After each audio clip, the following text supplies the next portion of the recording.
Dean Panis for Top MMA News. Joining me now is Moin Mirza. Moin, big announcement today for Aggression, talking about how you have purchased a fight club, but also Ryan, the Real Deal Ford, is joining your banner. First of all, if you would please walk us through the signing or how things worked out with Ryan. Well, we've been friends with Ryan for quite a long time, and we've always told Ryan that when we first got in this business about a year and a half ago, we asked Ryan, hey, someday you're going to fight for us, and Ryan said, establish some longevity and we'll see where you guys end up. And we told him eventually he'd come home and find his way home, and he did. So he's back and he's with Aggression where he belongs. Now, I don't know exactly what happened behind the scenes. I'm sure it's between Ryan and his agent and the MFC. How did you find out that Ryan might be available? We actually found out through Ryan's management team. They approached us and said Ryan was available. There were some issues behind the scene that I can't elaborate on. That's between legal counsel to work out. But we feel on our end that our lawyers have looked over everything, and as far as we're told, everything is on the up and up. So we're not even the least bit concerned on that. Now, from what I heard today, Ryan will be on your next show, which is March 11th? That is correct. Excellent. Now, as far as the TFC goes, it was announced earlier this week, Monday, I believe, that Aggression had purchased a TFC. How did that all come about?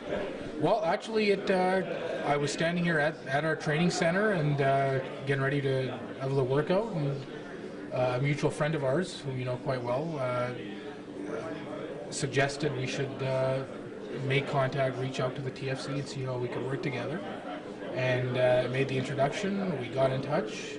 2 days later, we worked a deal out, and we thought it was the best deal we could do to really consolidate the MMA market in Edmonton and give the fans what they need to see. Every major Canadian talent fighting under the Aggression banner. Now, there's going to be a lot of people talking about, why TFC. They had canceled the show a couple of months ago, back in July, I believe. Their last show wasn't all that successful. However, the Shaw Conference Center was part of their, belonged to them as far as having exclusivity in Edmonton. Is that a big part of why the TFC? It's definitely a part, but I think the asset of having a Mark Sinclair and people involved behind the scenes with TFC, and just to really bridge that gap, like I mentioned earlier, with production value, it's one, I'll be the first to admit we lack the guidance in doing it properly, and with having Mark, who's experienced and knows that sector really well, he's going to bridge that gap for us, and he's got some amazing contacts also that we don't have, and he's opening a lot of doors for us. Very true. Mark Sinclair does, his production was second to none, and from what I could see across Canada. Best in the country, in my opinion. So, does that lead to possible TV deals in the future for Aggression? Well, that's always what you strive for as an MMA promoter, is that elusive television deal. So we're working on several options right now, and who knows, maybe there'll be a press conference soon enough. Now, when it comes to Edmonton, there's no doubt you've solidified yourself here.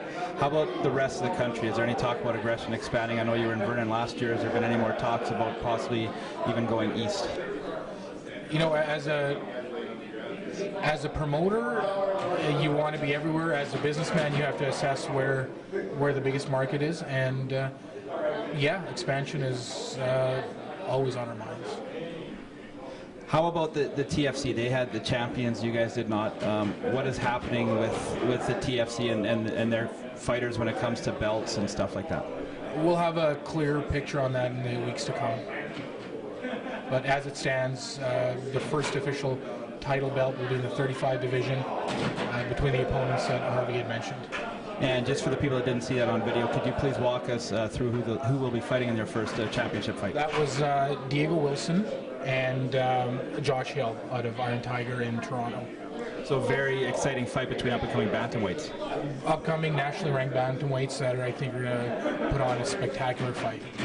And how about the rest of the card? I know you did announce that Ryan will be your main event. Do you have an opponent for Ryan at this point? That's what this week is going to be out, closing up the opponents.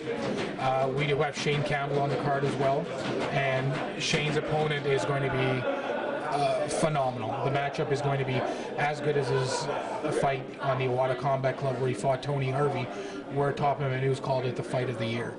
And we think that Shane's opponent is world class and it will be another spectacular fight.